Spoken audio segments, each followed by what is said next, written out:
You are watching Two Geeks Talking. I'm not the geek, are you? I'm not. You're the geek. Who's the other geek? You are. Oh, who says I'm a geek? I think so. Cheeky. Hey all, Kurt Sasser here from Two Geeks Talking at Windsor Comic Con 2016. Yes. We're joined today by the talented and amazing Paul Amos. How you doing? Talented and amazing, I like that. Well, I try. I do what I can for that. So That's good. we were supposed to talk a few years ago. You have a lot of things on your plate. Big fan of Lost Girl was how I first saw your amazing work, well as Jeremy Lalonde's... Sex After Kids? Exactly. Yeah. Yes, Yeah. You've had a wild career. It's been all right. There's been lots of stuff in it, a lot of traveling around, lots of different countries and lots of different projects. Yeah, it's been fun. Wonderful. Yeah. Everyone has one person that kind of inspired them on their path to where they are today. Who is that for you? In terms of actor or? Actor or life? Actor or life? I don't know. I guess I was inspired a lot by Gary Oldman was a big inspiration. Ken Branagh was bizarrely an inspiration. Not bizarrely, but I guess not everyone would say Ken Branagh. I actually loved the Goonies. I was such a big Goonies fan, and Sean's over there, and I guess that sense of adventure that I used to love, and I just loved that movie. Yeah, I still do. I actually just watched it with my daughter. Oh, yeah? Yeah, so I'm trying to tell her, yeah, that's the guy from the Goonies down there. I know, he looks a lot older now. He looks nothing like he was in the movie, but there you go. Still an amazing actor. Yeah, he's still good. And yes, he did a good job with Sam Ganji too. Very true. When it comes down to it, though, you've been on such an amazing series like Lost Girl. What do you take away from that series personally? A lot of the friends I got off of it. We're actually all really, really good friends. And we've got to meet a lot of people on the road. We got to travel a lot. We kind of have pretty amazing fans all across the world. So yeah, there's a lot to take out from it. It was a good 6 years. Yeah, which is quite a long time considering I was at drama school for 3 years, and I consider that formative. And I spent double the amount of time on this show, and made some lifelong friends. So yeah. Moving on. They're all texting me right now, actually, asking me how it is here. And I'm like, yeah, it's pretty good. We'll get Chris down here and all that. Chris, I know. I tried to convince Chris to come, but he's filming Vikings, so yeah. Very good. Wonderful series too. Yeah. Of course, you've moved on to Assassin's Creed, being an amazing voice for an amazing assassin there. Yeah. And body. A lot of hard work in that. Yeah. Yeah, it was fun. It was like 4 months of full motion capture, 6 days a week. And then we were in the booth for about 3, and then we did the DLC. So it was a good year working on that job. It was a lot of fun. It's interesting meeting the video game crowd.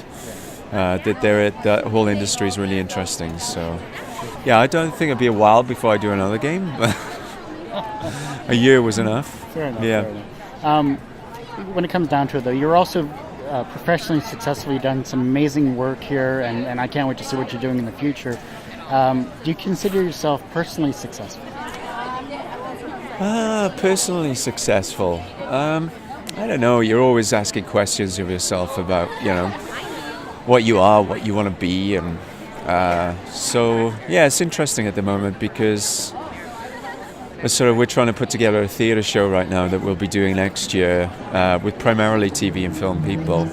But yeah, the challenge now is I guess to go back to more of kind of what I started doing, which is more theatre and at the same time, still maintain and pursue the TV and film stuff. But trying to get a little bit of self-credibility back there. I do serious work too. So yeah, trying to do a little bit of that. So there should be a fun project that everyone could come and see next year. What's it called? It's a play called Macbeth. So yeah, and it'll have a lot of TV and film people. So it should be a lot of fun. Yeah, it's going to be fun. 2 last questions here for you then. How do you deal with your failure?